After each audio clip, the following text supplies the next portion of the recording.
लोकप्रिय मराठी नाटक हे राम नथुराम अब आप ऑनलाइन देख सकते हैं। लिंक इस वीडियो के डिस्क्रिप्शन बॉक्स में उपलब्ध है। राष्ट्र विरोधी तुष्टीकरण की परिसीमा। मैंने गांधी जी को राजनैतिक क्षेत्र से सदा के लिए हटाने का निश्चय किया। मैं जानता था वैयक्तिक स्तर पर मेरा सब कुछ नष्ट हो जाएगा। मैं धनी नहीं हूं, मध्य वर्ग का हूं। मैं अपने प्रांत में सार्वजनिक कार्य करता था। मैंने जो सेवा की उसके कारण मुझे अपने प्रांत में आदर और सम्मान मिला। सभ्यता और संस्कृति के संस्कारों से मैं पूरा परिचित था। मैं जो योजनाएं बनाता गया उसे पूरा करने की शक्ति मुझ में थी। मेरा शरीर सबल है, न कोई अंग विकार है, न मुझे व्यसन है। यद्यपि मैं विद्वान नहीं हूं, परंतु विद्वानों के लिए मेरे हृदय में आदर है। सन 1929-30 में कांग्रेस ने जब असहयोग आंदोलन शुरू किया, तब मैंने सार्वजनिक जीवन में प्रवेश किया। मैं तब विद्यार्थी था। इस आंदोलन से संबंधित भाषण जो पत्रों में छपे थे मैंने पढ़े और मैं प्रभावित हुआ। मैंने आंदोलन में भाग लेने का विचार किया। कुछ समय बाद आंदोलन असफल हो गया तो मुसलमानों से संबंधित समस्याएं बहुत जोर पकड़ गई।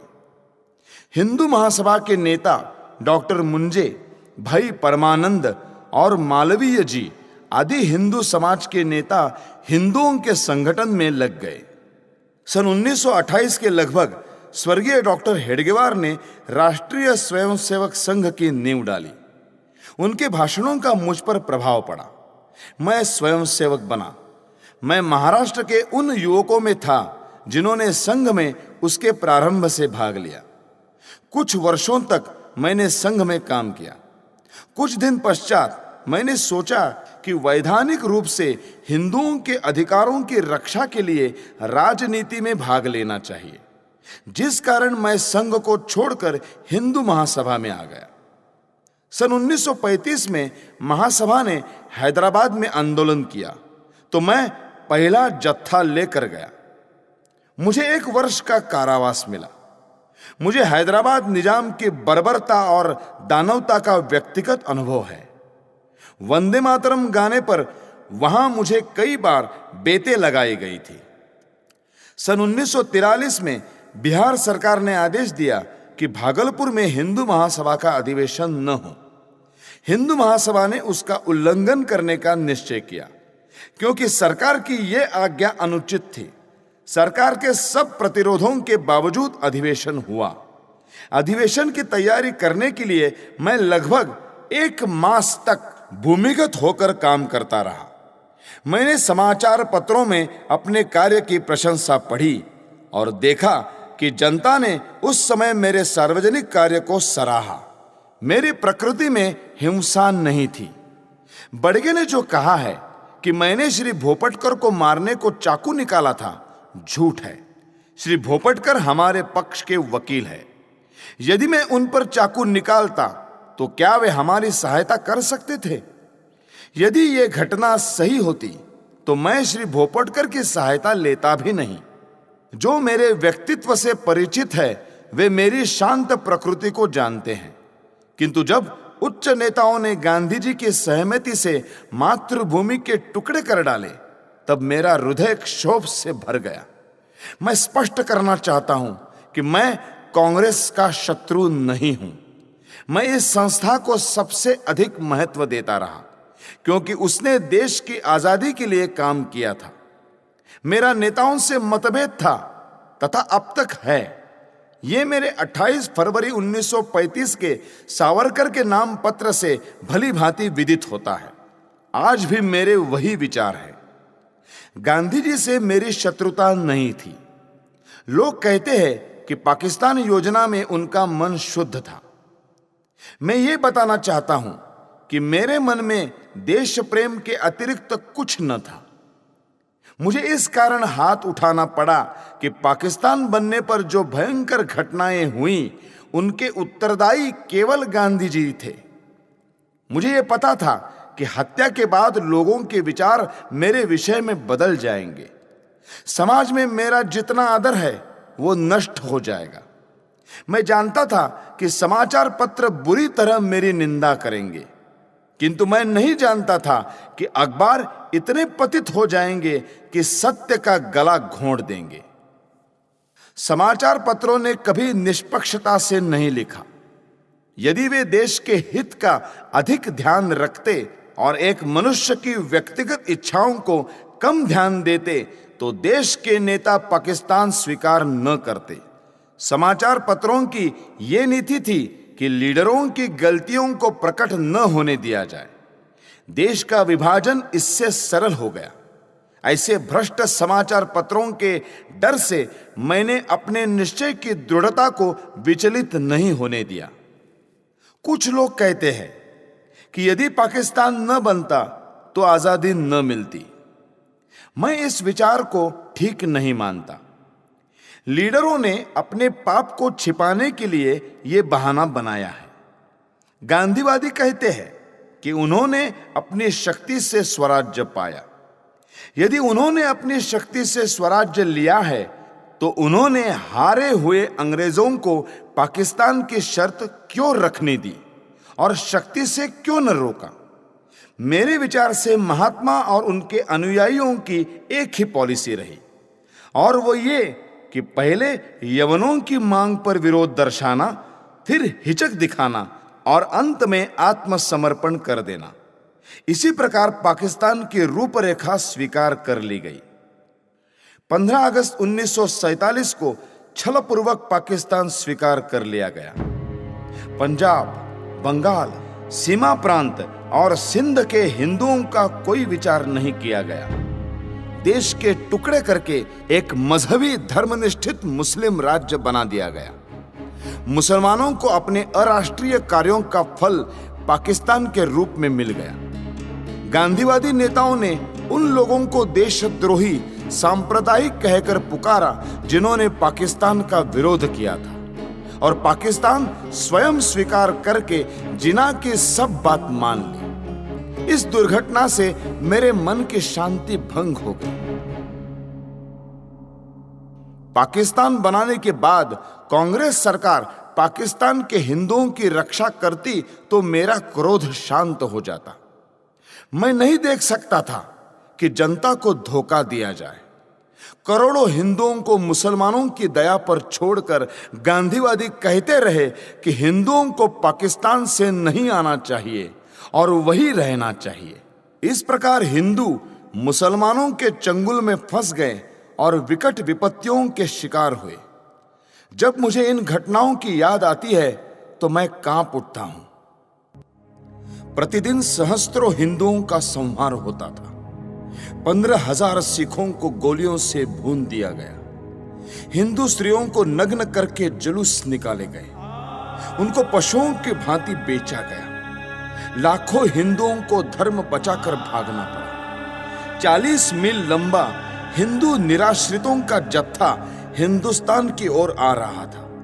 हिंदुस्तान शासन इस भयानक कृत्य का कैसे भयानक निवारण करता था, उन निराश्रितों को वायुयान से रोटियां फेंककर।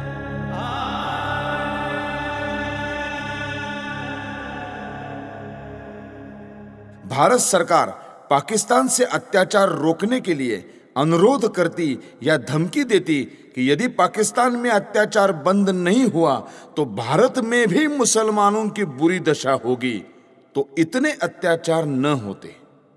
भारत सरकार गांधी जी के इशारों पर चलती थी और उसकी नीति कुछ और ही थी। यदि पाकिस्तान के हिंदुओं की रक्षा के लिए समाचार पत्र कुछ लिख देते थे तो यह अर्थ लिया जाता था कि वे हिंदू मुसलमान में मतभेद फैलाने का प्रयत्न कर रहे हैं। ऐसे कार्यों को अपराध माना जाने लगा और प्रेस इमरजेंसी एक्ट की धाराएं लागू करके एक के बाद एक दूसरी जमानत मांगी जाने लगी। मुझे भी अनेक नोटिस मिले और 16,000 रुपए की सुरक्षित निधि तक मांगी गई। श्री मोरारजी देसाई के न्यायालय बयान के अनुसार ऐसी 900 घटनाएं हुई। इतना ही नहीं, जब प्रेस प्रतिनिधि मंडल मोरारजी से मिलने गया तो उन्होंने उनकी एक न सुनी। इस प्रकार मुझे आशा न रही कि गांधीवादी कांग्रेस सरकार पर शांतिमय ढंग से दबाव डाला जा सकता है। जब इस प्रकार की घटनाएं हो रही थी तब पाकिस्तान या मुसलमानों के विरुद्ध गांधी जी ने एक भी शब्द नहीं कहा। हिंदू जाति और संस्कृति को मिटाने के लिए मुसलमानों ने जो अत्याचार किए उनका मूल कारण गांधी है। यदि भारत की राजनीति को भली भांति संभाला जाता तो ऐसा हिंदू संहार कभी न होता जैसा अब हुआ, और जिसका उदाहरण इतिहास में कहीं नहीं मिलता। सबसे महत्वपूर्ण बात यह है कि मुसलमानों से संबंध रखने वाली समस्याओं में गांधी जी ने कभी जनता के विचारों की ओर ध्यान नहीं दिया। गांधी जी की अहिंसा की आड़ में इतना रक्तपात हो चुका था कि जनता पाकिस्तान के पक्ष में किसी भी विचार का स्वागत करने के लिए तैयार न थी। स्पष्ट था कि जब तक पाकिस्तान में धर्मांध मुसलमान राज्य है तब तक भारत में शांति नहीं हो सकती। फिर भी गांधी जी इस प्रकार का प्रचार कर रहे थे और इस तरह के विचार पाकिस्तान के पक्ष में फैला रहे थे जैसा कर सकने में कोई कट्टर लीगी नेता भी सफल न हो पाता। इन्हीं दिनों में उन्होंने आमरण अनशन की घोषणा करते हुए जो शर्तें रखी वे सब भी केवल हिंदुओं के विरुद्ध और मुसलमानों के पक्ष में थी। गांधी जी के अनशन की जो शर्तें थी उनमें पहली ये थी कि दिल्ली की मस्जिदों में रह रहे हिंदू शरणार्थियों को बाहर निकाला जाए और मस्जिदें मुसलमानों को सौंप दी जाए। गांधी जी ने अपनी शर्त सरकार और अन्य नेताओं को अनशन की धमकी देकर स्वीकार कराई। जिस दिन यह घटना हुई उस दिन मैं दिल्ली में था। मैंने देखा कि किस प्रकार गांधी जी की जिद को पूरा किया गया। वे शीत के दिन थे। गांधी जी ने अनशन खोला। उस दिन वर्षा हो रही थी। ऐसी असाधारण सर्दी और वर्षा में अच्छे स्थानों पर रहने वाले लोग भी कांप रहे थे। उस समय निराश्रित शरणार्थियों के कुटुंब मस्जिदों से सर्दी के मारे कांपते हुए निकाले गए। उनकी रक्षा का कोई प्रबंध नहीं किया गया। कुछ शरणार्थी जो कुटुंब और स्त्रियों सहित बिरला हाउस गए और उन्होंने नारे लगाए, गांधी जी हमें स्थान दो। उस भव्य भवन में रहने वाले गांधी तक उन निराश्रितों की आवाज नहीं पहुंच सकी। मैंने यह दृश्य अपनी आंखों से देखा जिसे देखकर कठोर से कठोर व्यक्ति का हृदय भी पिघल जाता। मेरे मस्तिष्क में इससे अनेक विचार आने लगे। मैंने सोचा कि क्या शरणार्थियों ने प्रसन्नता से इन मस्जिदों में डेरे डाले थे? नहीं, गांधी को भी उन स्थितियों का पूरा पता था जिनसे बाध्य होकर उन्हें अपने घर छोड़कर इन मस्जिदों की शरण लेनी पड़ी। पाकिस्तान में एक भी मंदिर या गुरुद्वारा सुरक्षित नहीं रहा। शरणार्थियों ने अपनी आंखों से देखा था कि किस प्रकार मुसलमानों ने केवल हिंदू मंदिरों और गुरुद्वारों को अपवित्र किया। जो हिंदू शरणार्थी दिल्ली शरण लेने के लिए आए थे उन्हें यहाँ कोई स्थान नहीं मिला। इसमें आश्चर्य की क्या बात है? यदि उन लोगों ने पेड़ों के नीचे और गली कूचों में न पड़े रहकर पंजाब में बीती हुई दुर्घटनाओं को स्मरण करके दिल्ली की व्यर्थ पड़ी मस्जिदों में शरण ली। मेरे विचार में इस प्रकार मस्जिदें मानवता की भलाई के लिए काम आ रही थी। गांधी जी ने यह निश्चय किया कि मस्जिदों को खाली कराया जाए। वहां उनके रहने का दूसरा प्रबंध क्यों नहीं कराया? उन्होंने पाकिस्तान के मंदिर हिंदुओं को सौंपने की मांग क्यों नहीं की? जिससे पता चलता कि गांधी वस्तुतः अहिंसा के पुजारी है, हिंदू मुस्लिम एकता के इच्छुक है और उनमें निष्पक्ष आत्मशक्ति है। गांधी ने पूरी चालाकी की और अपने अनशन को खोलने के लिए पाकिस्तान के लिए एक भी शर्त न रखी। यदि वे रखते तो संसार देखता कि गांधी जी अनशन करते हुए स्वर्ग सिधार जाते और पाकिस्तान के एक भी मुसलमान को लेश मात्र दुख न होता। उन्होंने अपने अनुभव से देख लिया था कि उनके व्रत का जिना पर कोई प्रभाव नहीं पड़ता और लीग उनकी आत्मशक्ति की परवाह नहीं करती। अंत में यह कहना अनुचित न होगा कि गांधी के फूल यानी अस्थि भारत और विदेशों की बहुत सी नदियों में बहाए गए, परंतु यह अस्थि पाकिस्तान की सिंधु नदी में नहीं बहाई जा सकी। इस संबंध में पाकिस्तान में भारत के राजदूत श्रीयुत श्री प्रकाश जी का प्रयत्न निष्फल रहा। अब 55 करोड़ रुपयों की बात लीजिए। उप प्रधानमंत्री का निवेदन देखिए। गांधी जी ने स्वयं कहा है कि किसी गवर्नमेंट से उसका निर्णय बदलवाना कठिन हो जाता है, लेकिन भारत सरकार ने गांधी जी के अनशन के कारण पाकिस्तान को 55 करोड़ रुपए न देने का अपना निर्णय बदल दिया। गांधी जी का 21 जनवरी 1948 का प्रार्थना प्रवचन देखिए। सरकार ने 55 करोड़ रुपए न देने का निर्णय जनता के प्रतिनिधि होने के नाते किया था, लेकिन गांधी जी के अनशन ने इस निर्णय को बदल दिया। तब मुझे यह ज्ञात हुआ कि गांधी जी की पाकिस्तान परस्ती के आगे जनता के मत का कोई महत्व नहीं है। अपने प्रतिवृत्त के पहले खंड के पृष्ठ 143 पर न्यायमूर्ति कपूर ने उस समय वृत्तपत्रों में छपी प्रक्रिया का एक उदाहरण दिया है। अनुच्छेद 12A-45 इस प्रकार है। बंबई के साप्ताहिक नेशनल गार्डियन ने अपने 17 जनवरी 1947 के अंक में नेहरू शासन से हिंदुस्तान की घोर वंचना, पाकिस्तान धौंस से जो पा न सका वो गांधी जी के हट्टाग्रह से पा सका, इस शीर्षक के नीचे दिया था, अपने राष्ट्रीय जनों का जिससे नरसंहार होगा वो पैसे देने का कृत्य हम नहीं करेंगे। ऐसी गर्जना चल रही थी और सरदार वल्लभ भाई के धौंस को और दबाव में भीख नहीं डालेंगे, ऐसे वीरत्व के शब्द सुनने में आते थे। इतने में ही गांधी ने अनशन करके पाकिस्तान को करोड़ों रुपए देने को नेहरू शासन को बाध्य किया। 55 करोड़ प्रदान की स्वीकृति से लोग कैसे प्रक्षुब्ध थे, इसका यह उदाहरण है। मुसलमानों ने स्वतंत्रता आंदोलन का विरोध किया, इसीलिए पाकिस्तान बना। जिन्होंने पाकिस्तान का पक्ष लिया उनको पांचवें स्तंभी कहा गया है, उनकी निंदा की गई है। परंतु मेरी दृष्टि में गांधी जी ने पाकिस्तान का पक्ष सबसे अधिक लिया और कोई शक्ति उनको रोक नहीं सकी। इस स्थिति में हिंदुओं को मुसलमानों के अत्याचारों से बचाने का एक ही उपाय था कि गांधी का अंत कर दिया जाए। गांधी जी राष्ट्रपिता के नाम से पुकारे जाते हैं, जो अत्यंत सम्मान का पद है, पर वे पिता का कर्तव्य पालन करने में असफल रहे। उन्होंने तो बड़ी निर्दयता से राष्ट्र के 2 टुकड़े कर दिए। यदि वे सच्ची आत्मा से पाकिस्तान का विरोध करते तो लीग कभी भी इतनी सुदृढ़ता से ये मांग न रख पाती और अंग्रेज पूर्ण प्रयत्न करके भी इसे न बना पाते।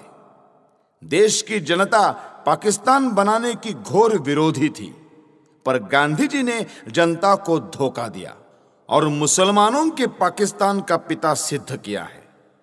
इसलिए मैंने भारत माता का एक पुत्र होने के नाते अपना कर्तव्य समझा कि ऐसे व्यक्ति का अंत कर दिया जाए, जिसको कहा तो जा रहा है राष्ट्रपिता, किंतु जिसने मातृभूमि का विभाजन करने में सर्वाधिक हाथ बटाया है। हैदराबाद की समस्या का भी यही इतिहास है।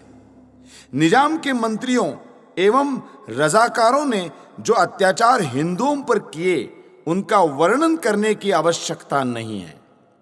वहां के प्रधानमंत्री लायक अली जनवरी 1948 के अंतिम सप्ताह में गांधी जी से मिले थे। शीघ्र ही पता लग गया कि गांधी जी का व्यवहार इस विषय में भी विचित्र है। जिस प्रकार उन्होंने सुहरावर्दी को अपनाया था, उसी प्रकार कासिम रिजवी को भी दत्तक पुत्र समझकर व्यवहार करेंगे, ये बिल्कुल स्पष्ट था। जब तक गांधी जी जीवित थे, तब तक सरकार हैदराबाद के विरुद्ध कुछ न कर सकी, यद्यपि वो पूर्ण अधिकार और शक्ति संपन्न थी। यदि गांधी जी के जीवन में ही भारत सरकार हैदराबाद में सेना या पुलिस की कोई कार्रवाई करने का निश्चय करती, तो गांधी जी हिंदू मुस्लिम एकता के नाम पर सरकार को अपने निश्चय बदलने पर बाध्य कर देते। जिस प्रकार 55 करोड़ रुपया पाकिस्तान को न देने का निर्णय वापस लेना पड़ा था। जब गांधी जी अनशन ठान लेते, तो उनको बचाने के लिए सरकार को उनकी इच्छानुसार चलना पड़ता।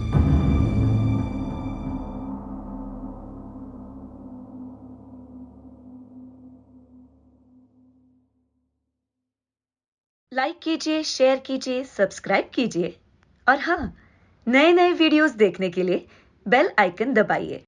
राष्ट्राय स्वाहा।